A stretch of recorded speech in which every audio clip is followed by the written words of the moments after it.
আমি কবিদ, একজন তরুণ ব্যক্তি। আমি আমার মামার বাড়িতে কাজ করতাম। আমার মামা তার স্ত্রীকে খুশি করতে পারতেন না।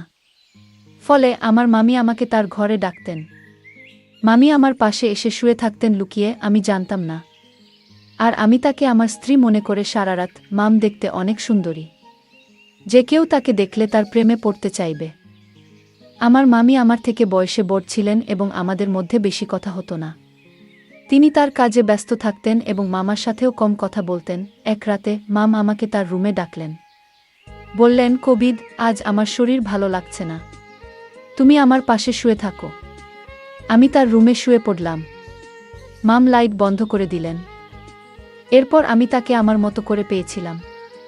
কখনো ভাবিনি আমি তাকে এত কাছে পাবো। আমার গল্পগুলো তোমরা শুন, কিন্তু সাবস্ক্রাইব করো না। দয়া করে গল্পগুলো ভালো লাগলে ভিডিওটি লাইক, শেয়ার এবং চ্যানেলটি সাবস্ক্রাইব করো প্লিজ। তখন আমি চাকরির খোঁজে ছিলাম, কিন্তু কোথাও কাজ পাচ্ছিলাম না। একদিন আমার বন্ধু সুরেশ বলল, আমার মামা শহরে থাকেন এবং আমি তোমাকে সেখানে চাকরি দিতে পারবো। আমি বেশি শিক্ষিত ছিলাম না, জানি ভালো চাকরি আমার দ্বারা হবে না। আমি ৪র্থ শ্রেণী পর্যন্ত পড়াশোনা করেছি, কিন্তু অল্প শিক্ষার কারণে ভালো চাকরি পাওয়া কঠিন ছিল। গ্রামের এখানে ওখানে ছোটখাট কাজ করে কিছু টাকা উপার্জন করতাম, যা খুবই কষ্টকর ছিল। তখন মনে হলো শহরে গিয়ে কিছু কাজ খুঁজে দেখা উচিত। একদিন আমার বন্ধুর দেওয়া একটি ঠিকানায় গেলাম, যা তার মামার বাড়ির ছিল। সেই বাড়িতে গিয়ে দেখি আমার বস, যিনি আমার বন্ধুর মামা এবং আমি তাকেও মামা বলে ডাকতাম, মামা আমাকে একটি কাগজ দিলেন এবং বললেন, এই ঠিকানায় যাও। আমি যখন সেই ঠিকানায় গেলাম, দেখি সেটা এক ডাক্তারের ঠিকানা। মামা বললেন, তিনি আমার বন্ধু, তিনি তোমার কিছু পরীক্ষা করবেন। যদি পরীক্ষাগুলো ভালো হয় তাহলে তোমাকে চাকরি দেব। মামা কথা শুনে আমি কিছুটা ঘাব গেলাম, কিন্তু ভাবলাম চেষ্টা করে দেখি। ডাক্তারের কাছে গিয়ে তিনি আমার কিছু পরীক্ষা করলেন এবং কিছুক্ষণ পর রিপোর্ট দিলেন। আমি বাসায় ফিরে মামাকে রিপোর্ট দেখালাম। মামা হাসতে হাসতে বললেন, তুমি দেখতে বেশ সুন্দর, তোমার চেহারাও ঠিক আছে, তোমার কাজ নিশ্চিত হয়েছে। এত সহজে কাজ পেয়ে আমি অবাক হয়ে গেলাম এবং ভাবতে থাকলাম, কিভাবে এত সহজে এই সুযোগ পেলাম। প্রতিবেদনটি ইংরেজিতে লেখা ছিল এবং ৪র্থ শ্রেণী পাস একজন ব্যক্তির পক্ষে এটি বোঝা সহজ ছিল না। যখন বাড়িতে এসে আমার স্ত্রীকে দেখালাম, তিনি বললেন, তুমি অযথা চিন্তা করছো। এই ধনী লোকেরা আমাদের মতো গরিবদের পরীক্ষা করিয়ে নিশ্চিত হতে চায় যে আমরা কোনো বড় রোগে আক্রান্ত আছি কিনা। তারা মনে করে চাকরদের মাধ্যমে রোগ ছড়াতে পারে। তার কথা শুনে আমার মন অনেকটা হালকা হলো। আমি যে চাকরিটা চেয়েছিলাম সেটা পেয়ে গেছি। সকালে কাজে যাওয়া শুরু করলাম, কিন্তু আমার চোখ প্রায় মামার দিকে আটকে যেত। তিনি ছিলেন অত্যন্ত সুন্দরী এবং মার্জিত মহিলা। তাকে প্রথম দেখার পর থেকেই আমি ভাবতাম, আমার স্ত্রী যদি এত সুন্দর হতো।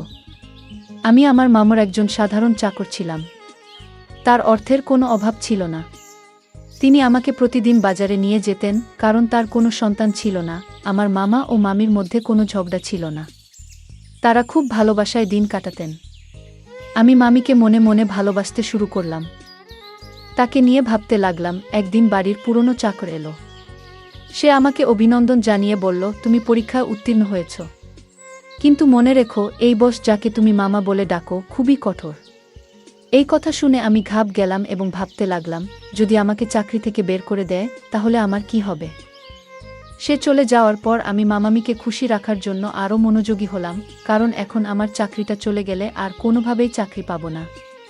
তাই আমি এই চাকরিটা মন থেকে করতে লাগলাম। মামা বেশিরভাগ সময় বাড়ির বাইরে থাকত। আমার মামি একদিন আমাকে তার রুমে ডেকে বললেন, তুমি খুবই অল্প বয়সী, পরিষ্কার পরিচ্ছন্নতার খেয়াল রাখো। আমি এমন একজন চাকর পছন্দ করি যে তার মনিবের মতো পোশাক পরে। এই বলে মাম আমার হাতে কিছু টাকা দিলেন এবং বললেন, এই টাকা থেকে বেতন ছাড়া নিজের জন্য খরচ করো। আমি খুশি হয়ে গেলাম এবং এই বিষয়টি আমার স্ত্রীকে বললাম না, কারণ আমিও আমার মামিকে খুব পছন্দ করতাম। আমি স্বপ্ন দেখতে শুরু করলাম। মামির অভিব্যক্তি দেখে মনে হতো তিনি খুশি নন।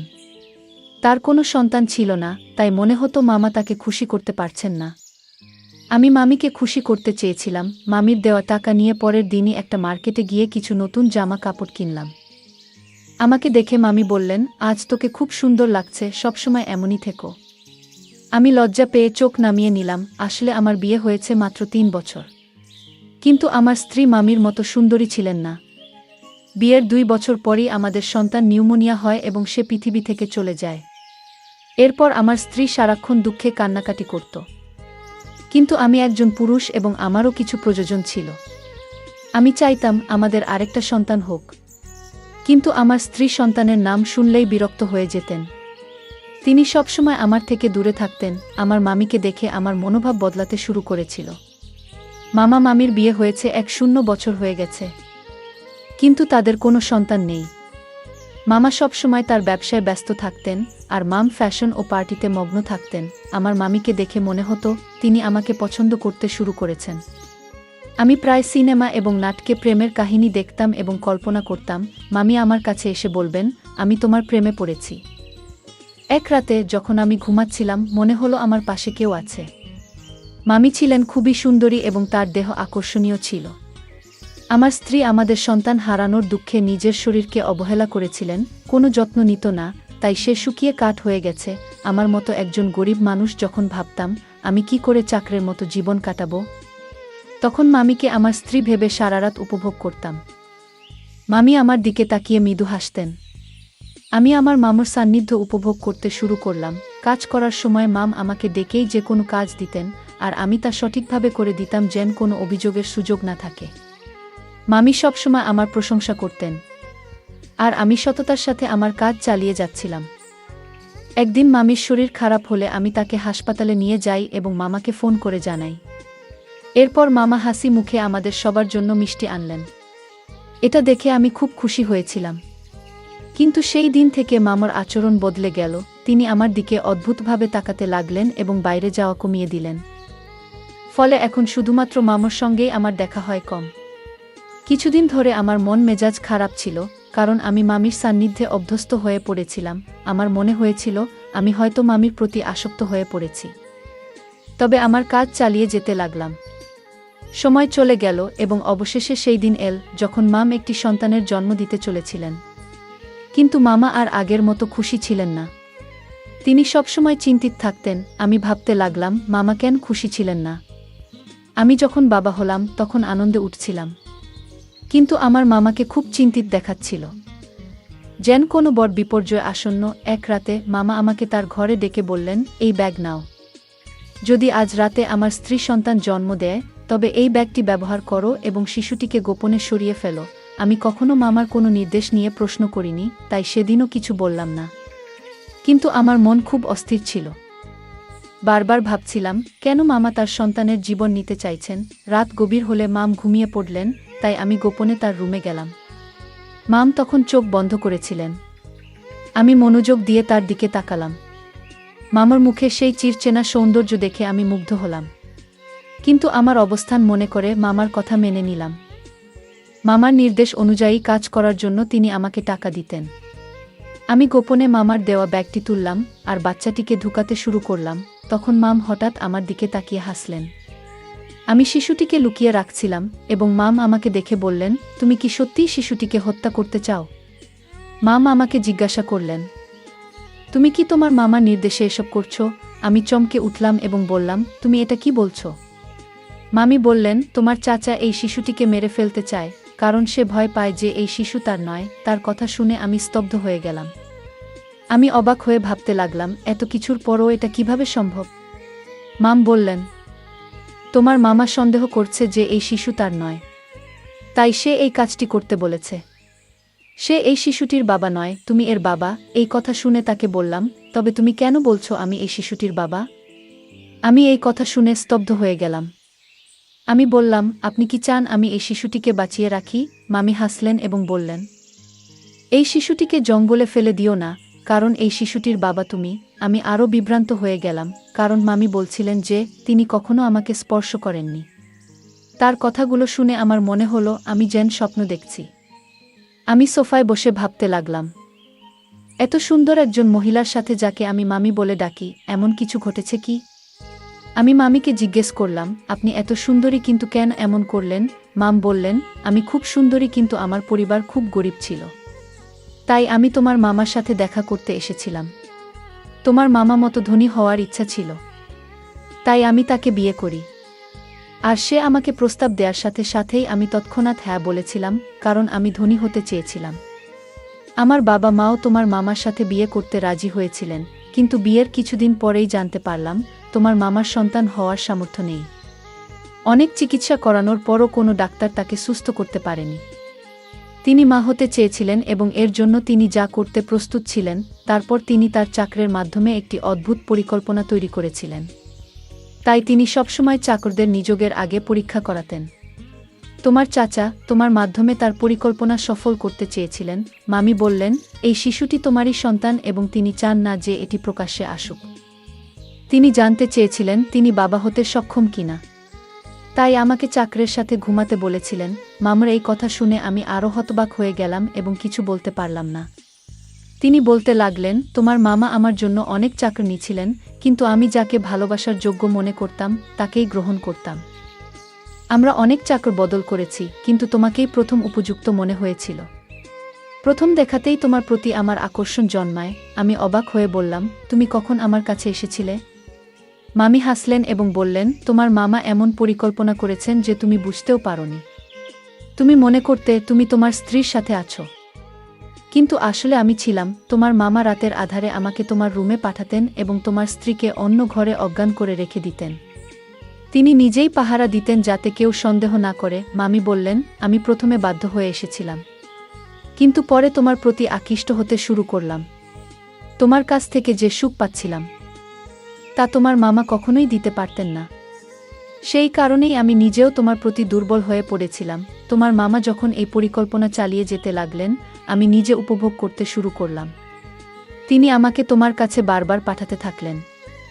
তিনি আরও বললেন, আমি গর্ভবতী হলাম এবং তোমার মামা আমাকে ভোরের অন্ধকারে ঘরে ফিরিয়ে আনতেন যাতে কেউ কিছু বুঝতে না পারে। এভাবে তোমার মামা তার সন্তান হওয়ার আশা পূর্ণ করতে চেয়েছিলেন এবং আমি নিজেও অজান্তে সেই পরিকল্পনার অংশ হয়ে পড়েছিলাম। কিছুদিন পর সে তার পরিকল্পনা সফল হয়েছিল। ডাক্তার আমাকে জানিয়েছিলেন যে আমি মা হতে চলেছি, যা তাকে অত্যন্ত খুশি করেছিল। আমি বিস্মিত হলাম যখন শুনলাম সে ডাক্তারের কাছে মিথ্যা বলেছে। কেউ কিভাবে তার বুকে এমনভাবে ব্যবহার করতে পারে? তারা দুজনেই আমাকে টাকা দিয়ে তাদের খেলনা বানিয়ে ফেলেছিল, যা আমার মোটেই ভালো লাগেনি। তখন আমার মামি তার কথাবার্তায় ব্যস্ত ছিলেন। আমি তখন বুঝতে পারিনি যে আমি কি ভাবছিলাম। তবে মা আমাকে বলেছিলেন, তোমার মামার পরিকল্পনা ব্যর্থ হয়েছে যখন তার একটি ছেলে হয়েছিল, কিন্তু তিনি একজন উত্তরাধিকারী চেয়েছিলেন। সে তার বন্ধুকে নিয়ে অন্য দেশে পালিয়ে যায় আর আমাকে বলে, এখন আমার কোনো সম্পত্তি নেই, আমার সব ব্যবসা শেষ। সেই শিশুটিকে আর সে চায় না। আমি বলেছিলাম, আমি তোমার বউ, দাসী নই যাতে তোমার ইচ্ছেমতো চলি। আগে তুমি আমাকে একটা চাকরের সাথে ঘুমাতে বাধ্য করেছিলে, যাতে সবাই জানতে না পারে তুমি বাবা হতে পারো না। আর এখন বলছো এই সন্তানের দরকার নেই। মনে রেখো, আমি তোমাকে তালাক দেব, কিন্তু শিশুটিকে মারতে দেব না। আমি বিশ্বাস করেছিলাম যে শিশুটিকে সে আর খারাপ বলবে না, সে তার সন্তানকে পুরোটা দেখাবে। কিন্তু আজ যখন সে বলল এই শিশুটিকে হত্যা করার পরিকল্পনা করেছে, তখন নিশ্চিত হলাম যে তার বুকের হৃদয় নেই, পাথরের মতো কঠিন। মামির এই কথা শুনে আমি তাকে গিয়ে বললাম, আমি এসব জানতাম না।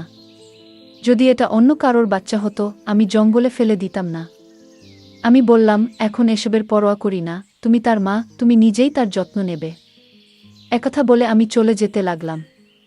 তখন মাম আমাকে থামিয়ে বললেন, এটাও তোমার আমার সন্তান। তুমি তার পিতা, তাই এর সুরক্ষার দায়িত্ব তোমারও সমান। আমি হাসি দিয়ে বললাম, এই সন্তান আমার, তাই তুমিও আমার স্ত্রী হয়েছ। এই কথা শুনে মামি মুচকি হেসে বললেন, ধনসম্পদের লোভে আমাকে অন্ধ করে দিয়েছে, তাই এমন একজন খারাপ লোককে বিয়ে করেছি যে তার সম্মান বাঁচানোর জন্য তার স্ত্রীকে চাকরের কাছে পাঠিয়েছে। আর যখন আমি তার সম্মান রক্ষা করেছি, সে আমার সন্তানের প্রাণ নিতে চেয়েছিল এবং বলেছিল যে এই শিশুটি হতভাগ্য। যখন ব্যবসা ব্যর্থ হয় এবং সমস্ত টাকা হারিয়ে যায়, তখন সে আমাদের সন্তানের প্রতি অখুশি হতে শুরু করে এবং শিশুটিকে জঙ্গলে ফেলে দেওয়ার সিদ্ধান্ত নেয়া। এইসব জানার পরেও আমি এমন লোকের সাথে থাকতে চাই না। আমি মামুর দিকে তাকিয়ে জিজ্ঞেস করলাম, এই সন্তানের জন্য আপনি কি একজন নিজ চাকরের সাথে থাকবেন? মাম বললেন, আপনি গরিব হতে পারেন, কিন্তু আপনার মন অনেক বড়। তাই আমি আপনাকে বিয়ে করতে চাই, যাতে আমাদের সন্তান বেঁচে থাকে এবং ভালো জীবন পেতে পারে। মাম আমাকে জানালেন তিনি তার মামার থেকে ডিভোর্স পেয়েছেন এবং আমরা একই বাড়িতে সুখে থাকতে শুরু করি। মাম সেই বাড়িটি আগেই তার নামে পেয়েছিলেন। কিছুদিন পর যখন আমার স্ত্রী বিষয়টি জানতে পারেন, তিনি আমাকে ছেড়ে চিরকালের জন্য তার বাবা মায়ের বাড়িতে চলে যেতে চান এবং তালাকের প্রক্রিয়া শুরু করেন। কিন্তু মামি যখন পুরো ঘটনা আমার স্ত্রীকে জানালেন, আমি তাকে অনেক বুঝিয়ে শান্ত করি। অবশেষে আমি আমার দুই স্ত্রীর সাথেই সুখে সংসার করতে শুরু করি এবং আমরা সবাই মিলে সুখে থাকি। আজ আমি খুব খুশি, কারণ আমি জানতাম না যে আমার জীবন এত সুন্দর হবে। গল্পটা কেমন লাগলো জানাতে ভুলবে না। আরও মজার মজার রোমান্টিক গল্প শুনতে চাইলে ভিডিওটি লাইক, শেয়ার এবং চ্যানেলটি সাবস্ক্রাইব করতে এবং বেল আইকনটি ক্লিক করতে ভুলবে না। ধন্যবাদ।